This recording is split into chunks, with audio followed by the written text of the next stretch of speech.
remember that classic WWF song from the 90s? Whoa, whoa, elimination chamber. That's how it went, right? And I in no way have changed that in any sense, and a large reason we all remember it is because the Elimination Chamber is fantastic. It's a pay-per-view that everyone enjoys, even your own mother. Seriously, go and ask her about it now. She will look at you and tears of joy will stream down her face.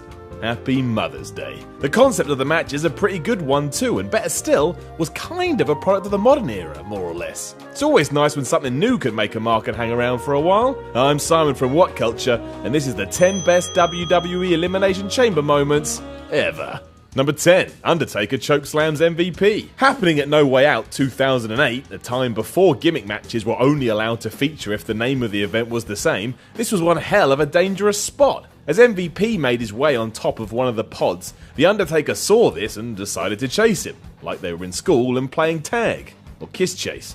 Straight away, it was clear one of them was about to get owned, and it was never going to be the Phenom. And it wasn't, because as Takes grabbed MVP by the throat, he then chokeslammed him to the mat below, which was around twice as high as your usual top rope. Or in layman terms, it's pretty damn high. Super high, if you will. Unsurprisingly, that was it for SmackDown's most valuable player in the match, but the spot has stood the test of time. It's a good work, MVP. You made your mark.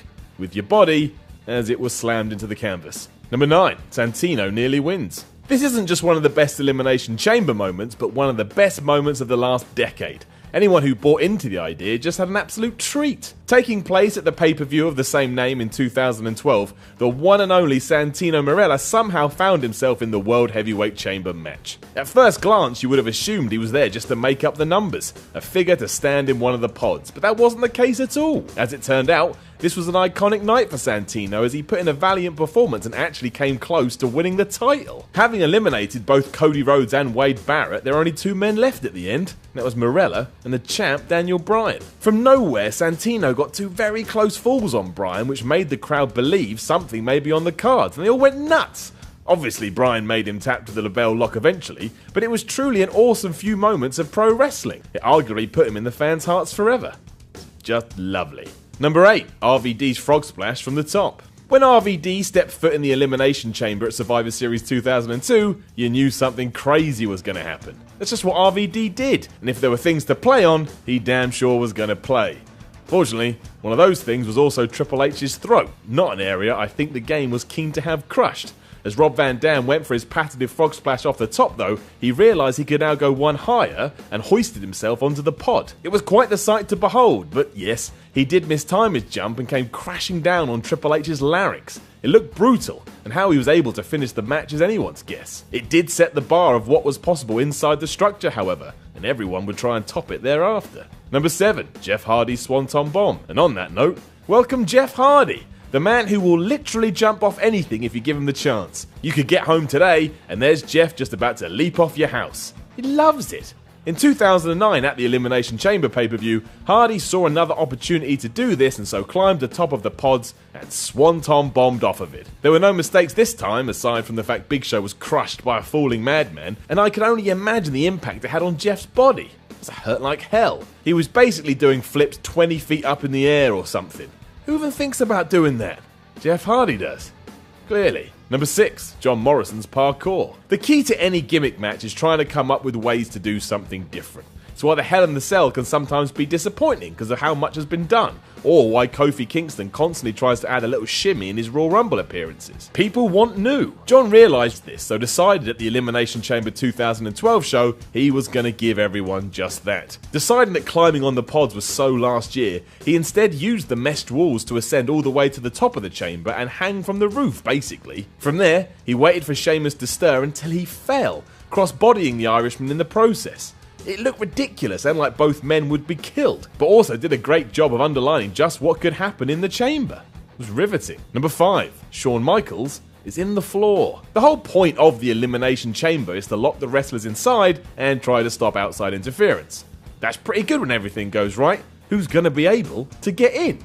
Well, someone who was smart and is actually in the chamber already. At the named pay-per-view in 2011, Shawn Michaels emerged from beneath the steel panels like some sort of cowboy ghost in order to smack The Undertaker right in the jaw with sweet chin music. Not only did it cost the dead man his title, but it was one of the cornerstones in tempting Taker to agree to face Shawn at WrestleMania. What we really should be focusing on though was the fact HBK must have been under there for like half an hour, or maybe more.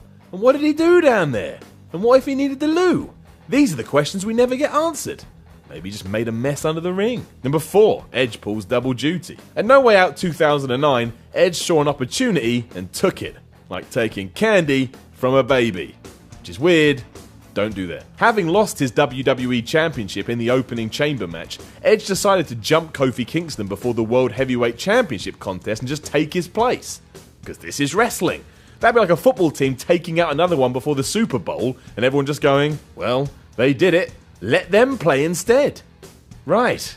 It was a great story, however, especially because it actually ended with Edge pinning Rey Mysterio and winning the big gold belt. It also explained why Edge had been eliminated so quickly in his earlier match. We don't want to kill anyone here. It's unlikely anyone will enter 2 chamber matches in the same night again. So that's Edge's record.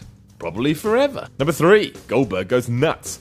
At SummerSlam 2003, Goldberg entered the Elimination Chamber and went absolutely bonkers. And it was awesome. Having been kept in his pod for far longer than he wanted, Goldberg went potty when he was released, wreaking havoc on anyone that got in his way. Within all but a few minutes he had taken out 3 competitors and then he turned his attention to the chamber itself. Not only did he spear Chris Jericho through one of the pods, which is still horrendous to this day, he then punched through another to get to Triple H. It took the game's sledgehammer to eventually calm the man down, but it will forever be one of the most dominant performances in the chamber ever. And who else to pull that off than your old man Bill? Number 2, Edge cashes in. Well, by the looks of it, if we're going to give one man the Elimination Chamber crown, it has to be Edge. He keeps coming up. In a fine moment, however, Edge decided to cash in his Money in the Bank briefcase at New Year's Resolution 2006, minutes after John Cena had waged war inside the chamber itself. There had never been a cash-in before this, so no one really knew how the anytime, anywhere stipulation would play out. As it transpired, it meant it quite literally. It set the standard for cash-ins going forward and was absolutely eaten up by the crowd who couldn't get enough of it. It was a game-changing moment and a good reason why the Money in the Bank is still around today. It's exciting. Number 1, Shawn Michaels wins gold. What else, right? The closing moments of the very first Elimination Chamber bout, seeing Shawn Michaels claim his first world title win in over 4.5 years was something to write home about. Which is even better if your family likes pro wrestling. Otherwise, they may just throw that letter away. Coming across a bit like a fairy tale story for HBK, it was a genuine feel-good moment about a man who had fought back from injury and demons to stand tall once more. It's a shame he was dressed like a homeless fisherman for it, but given how good this was, I think we can forgive him for that. And forgive him, we shall. Know of any other awesome Elimination Chamber moments? Let us know in the comments below, and don't forget to like, share, and subscribe. You can even come tell me on Twitter at SimonMiller316. I'm Simon from What Culture, and I will talk to you again soon.